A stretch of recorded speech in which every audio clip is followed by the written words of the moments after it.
Welcome back, and thanks for tuning in to episode 4 of Coach Baker's 60-year Dynasty series, where the sparks will be flying, literally. Jared Sparks is having big games in this episode for us. If you haven't already, please hit that subscribe. Let's hit that like button, and we're going to jump right to the video.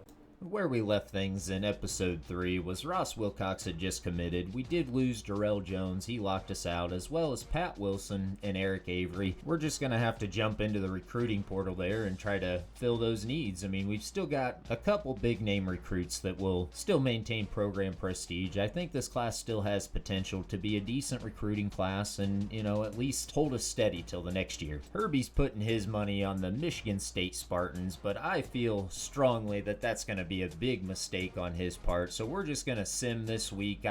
They're 3-3, we're 4-1, ranked 11th. I feel like we can come out on top, and we do. We blow them out of the water by more than 2 scores, so we're just gonna get right over to that week 9 against the Michigan Wolverines, and it looks like we've got quite a few visits to schedule, so we'll get that done here. We'll try to schedule them for that Michigan game if at all possible. I'm really looking forward to scheduling Harvey Valentine and Antonio Barr for these visits. I know they're not highly rated recruits, but even if I redshirt them, can keep them on the depth chart and just let them keep progressing year by year. They'll be high 80s, mid 80s by the time they graduate. Herbie's calling the Wolverines in this game. Hopefully we can prove him wrong 2 weeks in a row. They do score more points than we do and allow less points than we do, but we've got Michael Engel, Isaac Harris, and Corey Roberts scheduled for a visit this week. These are big time recruits that we really need to lock down on a commitment after this week. We've got Moore, Blow, and Bailey looking to make a big impact for us this week. Nothing new there, and they've got a couple guys that have made it to the NFL, Devin Bush and Winovich, and then a cornerback named Hill. Coach Baker in the offense get the ball first, and they do move the ball a little bit, but end up throwing a pick on that first drive, which leads to the Michigan Wolverines putting up 3 points, but we come back out on the offense, and David Blow throws one heck of a pass, squeezes it in between a swatting defender and a defender underneath. How he completed it, I'll never know. But this next one is a long bomb right to Jared Sparks. There's the Sparks flying. He's getting down the field.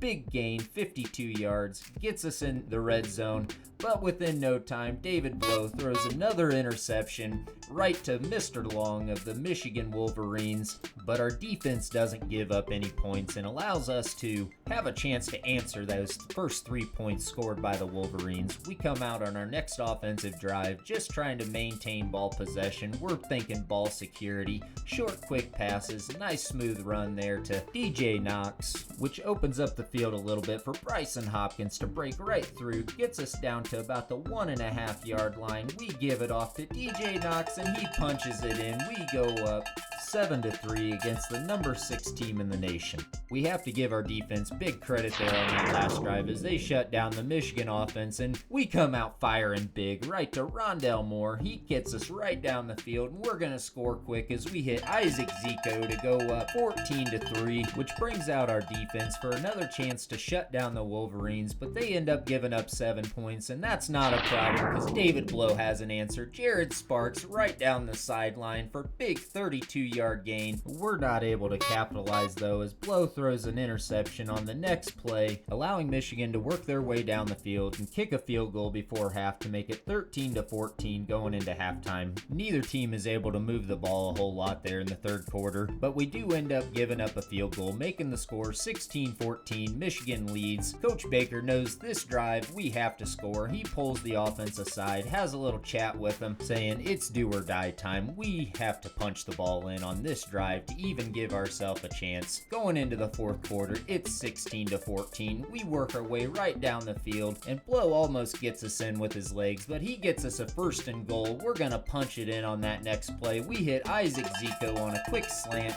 He gives us the lead, 21-16. Our defense did allow a touchdown on that next drive, but Rondale Moore's got an answer for that as he breaks off a big reception for about 50 yards, getting us within the red zone. Our cheer squad's loving it. They know all we have to do is just score a touchdown or kick a field goal. And there it is, Bryson Hopkins. He gives us a lead, 28-24. And now it's time for our defense to do what they do best, but they're not able to hold the Wolverines as they end up scoring. Final score 31-28. Wolverines win. We lose our second game of the season. We're going to jump over to week 10 against the Ohio State Buckeyes. What can I say? The football gods bless us as we sign Purdue's first 5-star recruit in school history, Michael Engel. With his throwing ability, we're going to put him at quarterback, hopefully be able to run a little bit with his legs as well as throw the ball. Looking at this recruiting class, especially after signing Michael Engel, I feel more confident, less nervous about how things are going to come together. At this point in the season, it looks like we're running about mid-50s. We've signed 2 3-stars and 1 5-star. Looks like Herb Street thinks the Buckeyes are going to come out on top, and I don't blame him. They've got Nick Bosa, Michael Jordan, and j.k.dobbins, all of which have been drafted into the NFL. And as usual, we're coming in with Rondalemoore, David Blough, and our linebacker Bailey looking to make a big impact. The Buckeyes go on offense first, and they punch it in within the first minute of the ball game. This is going to be a close one. We know it's probably going to be a high-scoring game. It's our offensive's turn to come out, try to tie it up, make it 7-7. We do a pretty good job moving the ball down the field here. Rondalemoore even breaks a big one, gets us inside the red zone. I'm thinking we're going to punch this in. We can tie it up. We call a safe play on the next one, but Blough gets sacked, ends up fumbling the ball. Jones recovers for the Buckeyes. They get the ball back on offense, but our defense does their job. Doesn't allow any points. But that leads to Blough throwing his first interception of the game. He throws it to Jones, and Jones ends up taking it all the way back to the house for the Buckeyes, leading to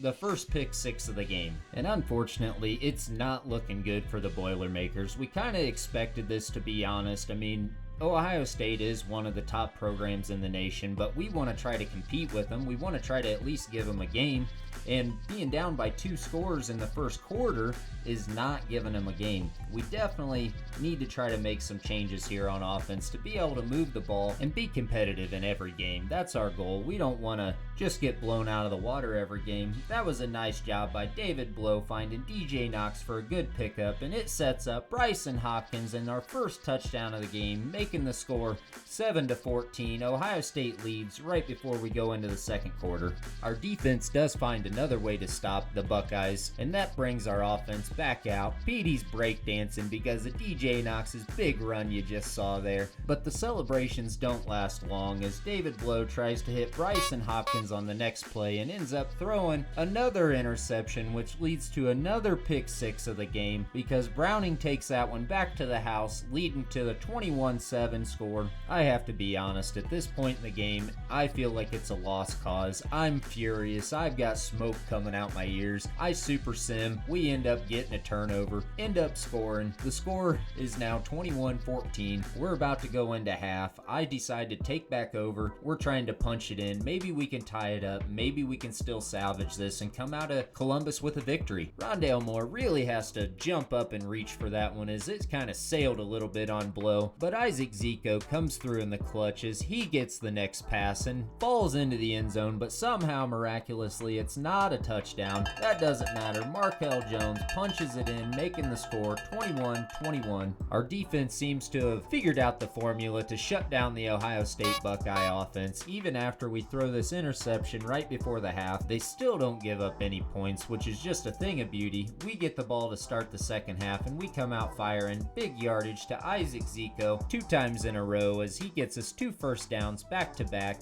It's just miraculous. The Buckeye defense looks to be cracking, maybe bending just a little bit. We're able to hit Rondalemoore on that next play with some outside cheese, a little 10-yard curl route. Blough calls his own number as we pick up about 12 yards on the ground. He takes a lick at the end, but that sets up DJ Knox's 2-yard rushing touchdown, giving the Boilermakers the lead 28-21. It's our defense's turn to shut them down, and I'm almost wondering if I jinxed them because they do end up giving up the touchdown on that next drive. But that would be it for the third quarter, and even most of the fourth quarter is both teams end up just punting the ball, going 3 and out, until we get to this drive with about 2 minutes to go where Blough throws his 6th interception. I'm thinking this is going to be the 3rd pick 6 of the game. The Buckeyes get in scoring position and are able to go up 35-28. We do have about a minute to go left in the game, and we give ourselves a chance by firing the ball down the field to Jared Sparks. He gets us within scoring distance anyway, but that doesn't last long as we end up turning the ball over for our 7th interception. interception of the game. David Blow's 8th turnover total. It was ugly. He had 1 fumble, 7 interceptions. I don't even know what to say about this.